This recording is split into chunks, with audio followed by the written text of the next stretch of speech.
(2월 10일) 금요일 황장수의 뉴스 브리핑 시작하겠습니다. 자, 이 금요 칼럼 코너인데요. 지금 여야의 대통령을 하겠다고 나서고 있는 문재인, 안희정, 이재명, 그리고 그 민주당이죠. 여기까지는 국민의당의 안철수, 손학규, 그리고 바른정당의 유승민, 남경필, 그리고 새누리당의 지금 후보로 거론되는 황교안 대행, 이인재, 김문수 등 여러 주자들이 있습니다. 그런데 여기에서 의미 있는 지지율을 가져서 실제로 당선권에 근접한 걸로 보이는 주자는 민주당의 3명, 그리고 국민의당의 1명, 새누리당의 한 2명, 새누리당 바른정당에 혹시라도 가능성이 있는 사람은 그 정도로 압축이 된다고 볼 수 있습니다. 그렇다면 한 6명 중에서 대통령이 나올 가능성이 매우 큰데요. 이들에 대해서 현재와 같은 상황으로 그냥 박근혜 최순실 게이트로 이 정권이 꼴보기 싫어서 누구를 당선시켜준다? 내지는 종북이 설치는 것을 보기 싫어서 누구를 밀어야 되겠다? 이런 단순 논리적으로 이 후보들을 정해놓고 밀어주는 것은 매우 위험하다고 저는 생각을 합니다. 지금 한번 보십시오. 자기들 주장만 있을 뿐이지 자기들이 어떤 사람인지에 대해서 국민들은 만약에 헌재의 탄핵 인용이 3월 13일 날 내려진다면 실질적으로 2달 만에 대통령을 뽑아야 되는데 언제 그 사람이 도둑놈인지 아닌지, 그 사람의 재산 형성이 어떻게 됐는지, 그리고 세금을 제대로 납부했는지, 다운 계약서를 쓰지가 않았는지, 또 부동산 투기를 했는지, 논문 표절을 했는지, 본인이나 자신의 아들이 군대를 갔다 왔는지, 더 나아가서 본인이나 자녀 그리고 가족에 특혜는 없었는지, 또 더 나아가서 이 친인척과 더불어서 권력형 비리를 이미 저지른 바는 없는지, 이런 부분에 대한 검증이 매우 엄격하게 진행되어야 됩니다. 과거에 보면요, 우리가 대통령을 만들 때 저 사람 이런 부분이 이상하다라고 하면 반드시 그 부분에 사고를 쳤습니다. 박근혜 대통령도요, 최태민과 관련되는 부분이 문제다라고 했는데 다들 그 부분에 대해서 긴가민가 하면서도 참았는데 결국 사고를 치지 않았습니까? 그래서 대통령이 이런 부분에 문제가 있는 사람은 자신의 어떤 손에 국가의 모든 권력이 들어갔을 때 100% 사고를 치게 되어 있다. 그리고 이런 이 검증, 즉 자질에 대한 이 검증 이외에도 이 사람의 가치관이나 인성, 더 이념적 어떤 사고 행태, 이런 부분에 대해서도 반드시 저는 검증이 되어져야 된다고 생각을 합니다.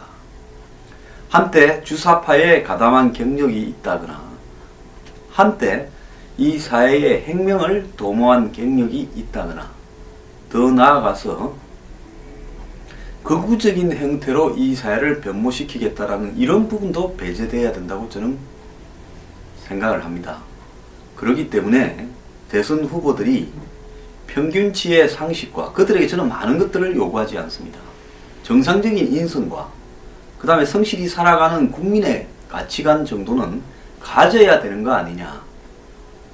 자, 그런 것들을 가지지 못한 사람이 대통령이 되었을 때 입을 통제하지 못하고 충동을 통제하지 못하면서 전 세계를 상대로 국민을 상대로 얼마나 말로서 사고를 많이 쳤는가. 또 본인의 출세와 야망을 위해서 재산 축적을 위해서 살아온 사람이 대통령이 되었을 때 얼마나 이 국가의 부패와 관련되는 문제가 많았는가. 대통령이 되겠다라는 사람의 한 구석에 도저히 해명이 되지 않는 이상한 구석이 있었을 때, 그것이 권력이 손에 들어갔을 때 반드시 사고로 터진다는 것을 우리가 경험을 했습니다. 그렇기 때문에요, 저는 이렇게 생각합니다. 과거에 YS나 DJ 같은 경우에 정말 한국에서 수십 년간 이 군사 권력과 싸우면서 투쟁을 해온 사람이 대통령이 되어도 그 사람들이 과거에 야당의 보스일 때 하던 행태들, 즉 돈을 받고 그걸 밑으로 뿌리고 하는 부분에서 문제가 결국은 다 터졌습니다. 가족 문제도 터졌습니다. 그런데 그 이후에 터지는 문제는 그때 터진 문제에 비하면 더 심각하게 엉망이 되어 갔습니다. 그래서 우리가 이 사회가 정말로 대통령이라는 사람을 하나 뽑아서 그에게 모든 권력을 주는 것이 옳은가? 이제 이런 이야기를 하다 보면 또 이원 집정부제가 되는데, 그러면 한 명이 가지면 저런 문제가 발생하면 나눠주면 그때는 더 나은 체제가 될 건가? 또 그때는 한 놈이 먹던 거를 10놈, 20놈이 먹게 되면 더 심각한 문제가 발생하지 않겠나 생각합니다. 제가 방송에서 놈이나 이런 표현을 쓰는 것이 상스럽다고 이야기하는 사람이 있는데요, 저는 그들에게 이런 정도의 표현을 쓸 수 있다고 생각합니다. 뭐 우리가 그들을 떠받들어야 됩니까? 뭐 대단합니까? 저는 저보다도 대단하지 않다고 생각합니다. 자, 여기서 대선 후보 검증에 대한 아무런 자료가 없습니다. 실제로 대통령 선거운동을 다 하고 있으면서도 그들은 우리에게 자기 이야기만 일방적으로 전할 뿐이지 그들의 이 쌩얼이 어떻다라는 것을 전하고 있지 않습니다. 박 대통령을 둘러싼 성형 논란도 많았는데요, 대선 후보들은 전부 물리적으로 성형 수술을 하든 안 하든 관계없이 한마디로 완전히 미화되고 치장되고 그리고 포장되어서 가짜 얼굴을 국민들에게 내보입니다. 물론 얼굴도 화장을 했고 머리도 누가 헤어 디자이너가 해주겠지만은 외모보다도 그들의 모든 평소의 이 삶과 평소의 진면목하고는 다른 포장되어진 행동, 모습, 그리고 말, 누가 적어주고 누가 심어준 이야기들, 그걸 들고 읽고 프롬포트를 보고 이야기를 하고 기자들한테 노출시킵니다. 한마디로 그들은요, 의도적으로 목적을 가지고 가공되어져서 대중들을 미디어를 통해서 비춰지는, 가끔씩은 직접적인 대화를 소통이라고 하면서 그것도 조작되어진 기획 작품이다라고 봐야 됩니다. 요즘 한국이 K-팝이나 한류와 관련해서 엔터테인먼트 회사에서 이 아이돌이나 이런 걸 기획해가지고 이렇게 내놓지 않습니까? 근데 그렇게 보면 멋져 보이고 정말 우아해 보이고 이런 사람이, 연예인이 가끔씩 터져 놓는 이렇게 비디오나 이런 걸 보면 그들이 의식하지 않았을 때 평소에 하는 행동은 얼마나 저질스럽고 얼마나 탐욕스럽고 수준이 그야말로 발바닥 수준인 일들이 깜짝깜짝 터져서 우리가 놀라곤 합니다. 겉으로 고상하게 그 다음에 참하게 생긴 한국을 대표하는 여자 연예인이 마약을 하고 복잡한 스폰서가 있고 성관계가 복잡하고 이런 식으로 이렇게 이 쌩얼이 까발려졌을 때 우리는 충격을 받은 적이 몇 번 있었습니다. 그러면 정치인은 다른가? 절대로 다르지 않습니다. 한국의 현 정치 시스템에서 타락하지 않고는 그 위치에 올라갈 수 없습니다. 정상적인 사람이요, 그 위치에 접근해서 가서 그 수많은 경쟁을 이기고 또 재산을 축적하면서 밑에 똘마니들을 거느리면서 대통령이 되겠다라는 위치에 절대로 올라가지 못합니다. 그들이 거기까지 가는 과정에서 돈과 그리고 출세와 명예와 그리고 위선을, 가식을 얼마나 추구하고 이렇게 그것을 목적으로 살아왔는지에 대해서는 일반인은 잘 알지 못합니다. 그들은 우리에게 자신이 전달하고 싶은 부분만 전달하지 우리가 그들을 제대로 이렇게 진면목을 볼 수 있는 자료나 내용은 제공하지 않습니다. 그래서 요즘 같은 이런 시대에 우리는요, 모든 것을 미디어를 통해서 전달되어지는 부분을 무비판적으로 수용하거나 안 그러면 자신이 이미 형성되어져 있는 이 자신의 처해진 위치에 따라서 학연, 지연, 헬연이나 경제적, 계층적 상황이나 사회적 불만도나 만족도 이런 부분에 따라서 입장을 대충 정해놓고 있습니다. 그래서 자기가 원하는 부분만을 미디어가 던져주는 부분에서 입맛대로 받아들입니다. 그러니까 무비판적으로 수용하거나 원하는 것만 받아들이는, 그러면서 현상이 옳고 그른가에 대해서 판단할 수 있는 대부분의 능력을 상실해 버렸습니다. 이것은요, 수준이 좀 있는 사람들도 마찬가지고 배우고 안 배우고 이 지식 고하, 그 다음에 부의 고하에 관계없이 전부 비슷한 상태로 가고 있습니다. 자, 국민들이 이러할진데 언론들이 진실을 규명할 거라고 보십니까?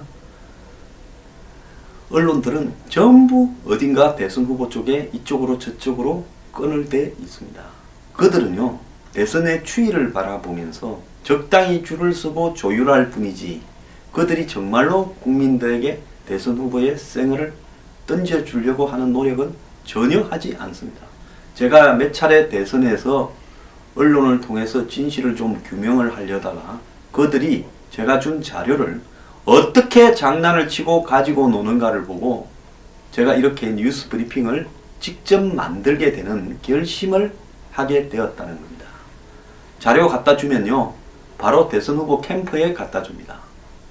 그러면서 누가 이런 자료를 주니까 조심하고 대처해라, 이렇게 이야기하는 것이 오늘날 대한민국의 언론의 실체입니다.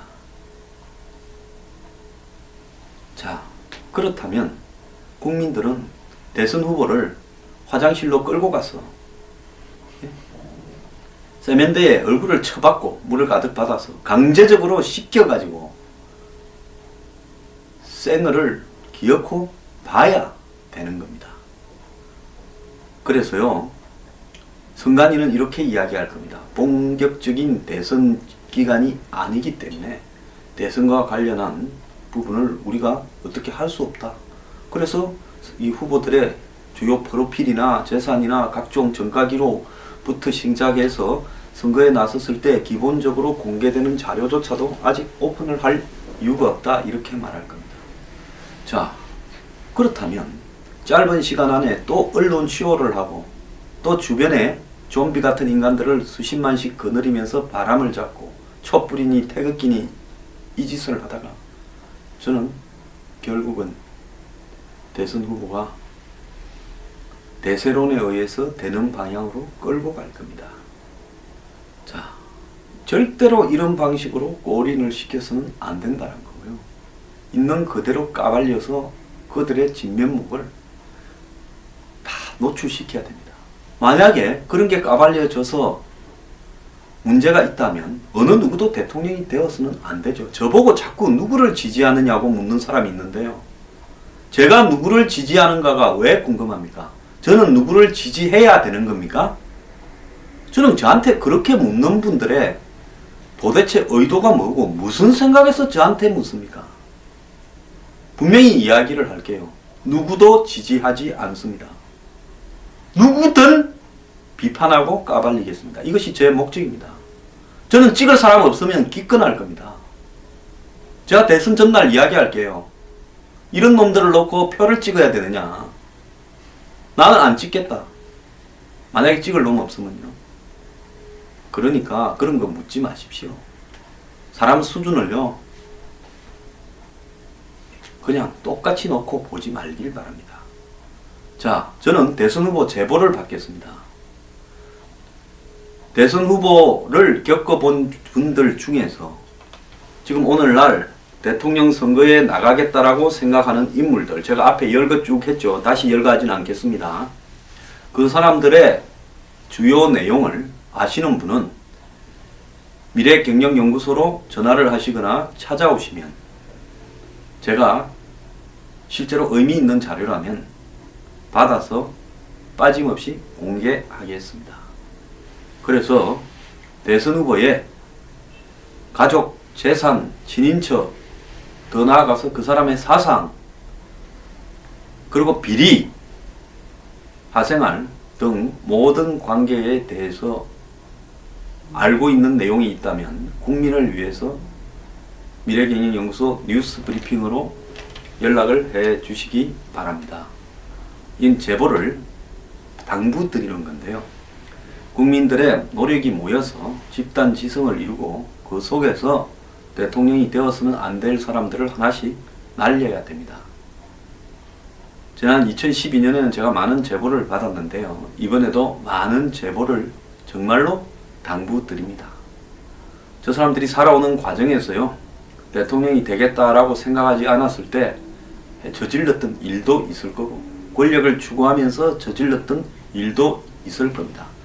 철저하게 제보자를 보호를 원한다면 보호를 해드리겠습니다. 그리고 모든 일은 제가 다 책임을 지겠습니다. 그래서 안심 놓으시고요. 그 대선 후보에 대한 검증에 국민 여러분들이 협조를 해 주시기 바랍니다. 여야 모든 후보를 대상으로 합니다. 그들을 절대로 지금 같은 상태로 보내면요, 또 탄핵 사태가 100% 벌어집니다. 자, 대통령 선거 한번 하고 또 좀 있다가 2, 3년 만에 탄핵해서 집에 보내고 이런 일을 계속 반복하고 싶으십니까? 국가적으로 이것이 이렇게 되었어야 되겠습니까? 자, 언론이 이런 역할을 수행해야 됨에도 불구하고 언론이 지금 대선 후보들 띄우는 글만 쓰지 대선 후보의 약점이나 비리를 하나라도 공개하고 있는 거 보셨습니까? 사실상 대선이 시작되어서 다 띄고 있는데 우리를 뭘로 보고 언론은 이런 대선 후보 앞잡이 내용들을 다 우리한테만 전달하는 겁니까? 여러분, 미디어를 통해서 보여지는 대선 후보의 허상을 믿지 마십시오. 그것은요, 만들어진, 조작되어진 이미지입니다. 그들의 진면목은 정말로 다를 수 있습니다. 제발요, 여러분들의 자녀들의 미래라도 편안하기를 원한다면, 대한민국이 이대로 가서 된다고 생각하지 않으신다면 대선 후보에 대해서 검증하는 부분에 전 국민이 좀 나서야 됩니다. 그리고 제발 부탁드리는데 대선 후보 따라다니면서 찬양하지 마십시오. 자, 여러분, 이번에 대선 후보를 검증하는 일은 제 혼자서 할 수 없습니다. 제가 이거 하겠다고 나서면요, 또 온갖 핍박을 겪게 될 겁니다. 뭐 그건 각오하고 있는데요. 중요한 것은 여러분들이 다 제보하고 참여하고 이렇게 해야 이것을 해낼 수 있습니다. 뉴스 브리핑은 대선 후보에 대한 철저한 검증을 할 거니까 많은 제보를 부탁드립니다. 감사합니다.